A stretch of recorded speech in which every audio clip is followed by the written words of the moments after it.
सभी का हार्दिक स्वागत है। आज के इस नए वीडियो में बिहार विधानसभा चुनाव 2025 संपन्न हो चुके हैं और 10वीं बार बिहार के मुख्यमंत्री नीतीश कुमार जी शपथ ले चुके हैं। पूरे देश में सबसे ज़्यादा बार शपथ लेने का रिकॉर्ड नीतीश कुमार जी के नाम पहले भी था और अब और मजबूत हो गया यह रिकॉर्ड। देश में सबसे ज़्यादा दिनों तक जो मुख्यमंत्री रहे हैं उनमें पहला स्थान है पवन कुमार चामलिंग जी का, जो सिक्किम के मुख्यमंत्री रह चुके थे। और इस तरीके से पूरे देश में सिक्किम के मुख्यमंत्री पवन कुमार चामलिंग सबसे ज़्यादा दिनों तक मुख्यमंत्री रहने का रिकॉर्ड बनाए हुए हैं और 10वीं बार बन गए हैं सीएम नीतीश कुमार जी। 10वीं बार सीएम पद की शपथ लेने के बाद अगर ये 5 साल तक कार्यकाल में रहते हैं तो इनका कार्यकाल हो जाएगा लगभग 25 वर्षों तक।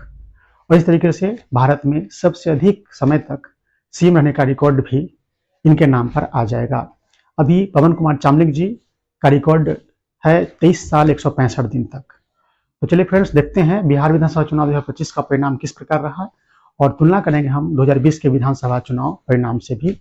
देखिए यहाँ पे 17वीं विधानसभा चुनाव हुए थे 2020 में, जिसमें एनडीए और महागठबंधन को जो सीटें मिली थी उसे हम देखेंगे। साथ ही 2025 में 18वीं विधानसभा का चुनाव हुआ है, इसमें किस गठबंधन को कितनी सीटें मिली है, किस पार्टी को कितनी सीटें मिली हैं, हम ये भी देखेंगे। आइए देखते हैं 17वीं विधानसभा चुनाव 2020 में एनडीए में जो शामिल दल थे उन्हें कितनी सीटें मिली थी और कितने पे वो लड़े थे। भाजपा 110 सीटों पर लड़ी थी, 74 सीटें मिली थी। जदयू 115 सीटों पर लड़ी थी और 43 सीटें उन्हें मिली थी। वीआईपी पार्टी 11 सीटों पर लड़ी थी, 4 सीटें मिली थी। हम 4 सीटें प्राप्त की थी, 7 सीटें पर लड़ी थी। इस तरीके से टोटल 243 सीटों में 125 सीटें मिली थी एनडीए को 2020 के विधानसभा चुनाव में। महागठबंधन में शामिल दलों की स्थिति क्या रही थी? आरजेडी 144 सीटों पर लड़ी थी, 75 सीटों पर उन्हें विजय प्राप्त हुई थी। इंडियन नेशनल कांग्रेस 70 सीटों पर लड़ी थी और 19 सीटों पर विजय प्राप्त की थी। सीपीआई एमएल 19 सीटों पर लड़ी थी और 12 सीटों पर विजय प्राप्त की थी। सीपीआई 6 सीटों पर लड़ी थी, 2 सीटों पर विजय प्राप्त की थी। सीपीआई एम 4 सीटों पर लड़ी थी और 2 सीटों पर विजय प्राप्त की थी। इस तरीके से 243 सीटों में 110 सीटें प्राप्त की थी महागठबंधन ने 2020 के विधानसभा चुनाव में। इसके अलावा असदुद्दीन ओवैसी जी की पार्टी जो है एआईएमआईएम 5 सीटें प्राप्त की थी। बहुजन समाज पार्टी 1 सीटें प्राप्त की थी और एलजेपी 135 सीटों पर लड़ी थी पिछले विधानसभा चुनाव में, जिनमें मात्र 1 सीटें जीती थी और निर्दलीय 1 सीटें जीती थी। निर्दलीय में आप सभी को पता है सुमित कुमार सिंह जी चकाई सीट से जीते थे पिछली बार निर्दलीय, इस बार चुनाव हार चुके हैं 2025 में। तो इस तरीके से 2020 के विधानसभा चुनाव का परिणाम आपके सामने मैंने रखा। आइए अब देखते हैं 2025 के विधानसभा चुनाव में क्या स्थिति रही है दोनों गठबंधन की। एनडीए 2025 18वीं विधानसभा चुनाव हुआ है। दल बीजेपी 101 सीटों पर लड़ी थी, 89 सीटें मिली हैं। जेडीयू 101 सीटों पर लड़ी थी, 85 सीटें मिली हैं। एलजेपीआर 29 सीटों पर लड़ी थी, 19 सीटें प्राप्त की हैं।